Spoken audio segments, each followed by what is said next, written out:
So, as I already said, it's the concentration of the greenhouse gas that matters, and its residence time matters, how long it stays, and its greenhouse warming potential matters. What is greenhouse warming potential? So here is a nice table that explains it. Okay, here are the various greenhouse gases: carbon dioxide, methane, nitrous oxide, tropospheric ozone, not stratospheric ozone, CFC 11, 12, and so on. And these are the human-caused sources: combustion, leakage, industrial processes, byproduct of combustion, as I mentioned earlier, refrigerants, and industrial uses. CFC is banned, but it's still produced in some countries illegally. Nonetheless, HFCs are no better. HFC is not included here, but actually you can look it up. Okay, so the pre-industrial concentrations around 1750, 280 ppm. Here is expressed as ppb, parts per billion by volume, to have the same units for all greenhouse gases.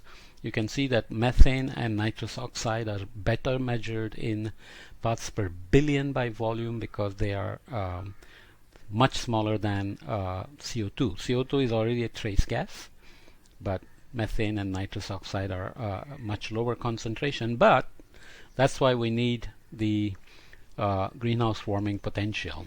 Present concentration has increased. Already we are at 415,000 for CO2. Methane was increasing but flattened a little bit for unknown reasons, not completely understood yet. Nitrous oxide has increased, coming from industrial activities and agriculture and so on. Ozone is increasing, not good news. CFCs did increase, but the current rate of increase is negative for CFC 11, and CFC 12 is basically flat as well. Okay, so CFC 11 is decreasing because of the Montreal Protocol, as you remember. CO2 increases. The rate of increase of CO2 itself is increasing, so we are somehow not flattening the production of CO2 yet.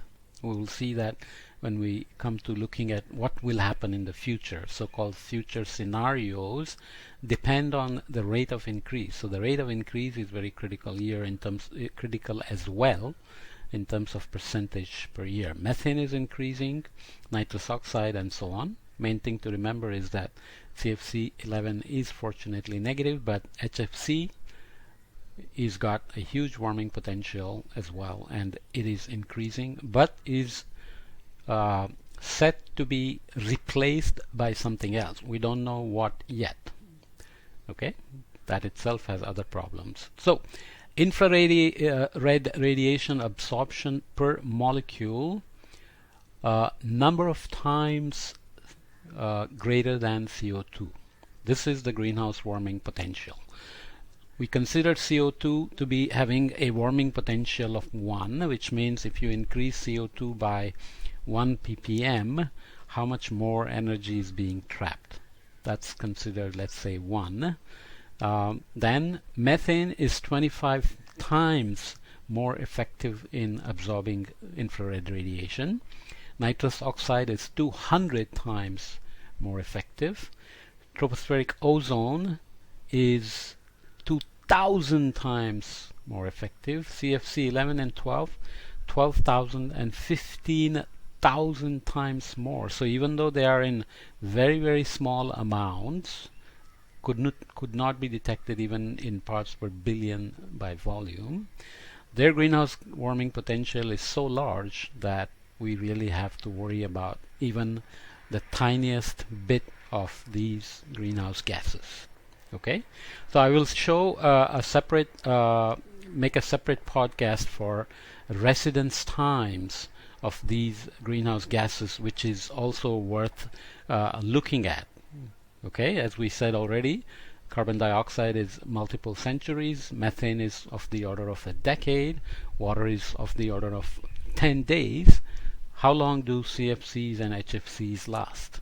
This is important as well. So concentration, residence time, and greenhouse warming potential. These are the three things we must pay attention to when we worry about greenhouse gases, and not just one thing or the other. Altogether, they determine how much damage they will do in terms of greenhouse gas effect, greenhouse warming, global warming. Critical to remember.